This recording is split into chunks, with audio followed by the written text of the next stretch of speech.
qu'on en parle un peu plus, en tout cas dans les grands groupes auxquels je vais, comme Air Liquide ou L'Oréal, mais qu'on n'en parle pas encore assez.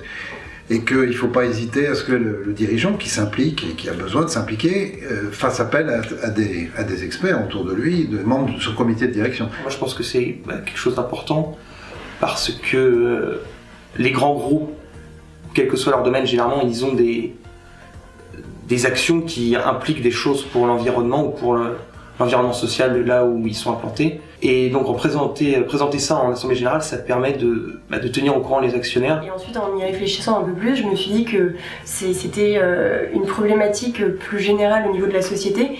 Les gens sont de plus en plus conscients qu'il y a des efforts à faire, aussi bien climatiques que sociétales. Et finalement, les entreprises sont des acteurs de cette société et ont peut-être... je pense quelque chose à faire sur ce sujet, aussi bien à court terme qu'à long terme, et je pense que ils gagnent à agir sur le domaine de la RSE parce que je pense que c'est lié aussi aux performances économiques à plus long terme. Les entreprises l'intègrent de plus en plus dans leur stratégie. Elles voient de plus en plus à long terme, en tout cas sur le plan RSE. On le voit dans les investissements en général des entreprises. J'avais lu que BlackRock soutenait et essayait à intégrer dans leur stratégie plus de RSE.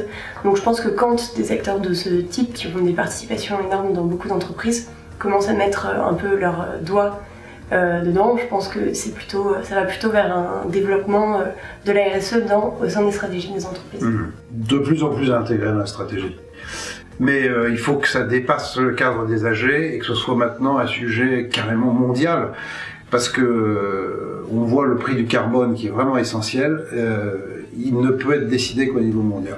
Je trouverais ça pas mal de mettre en place des indicateurs qui montrent la performance sur ces sujets parce que j'ai peur que ce soit parfois des engagements un petit peu factices. L'enjeu aussi, ce serait, comme ils l'ont dit, d'arriver avec des indicateurs à, en fait, au sein de la pratique actionnariale, à ancrer, je pense, la RSE vraiment dans la culture des actionnaires de l'Assemblée Générale.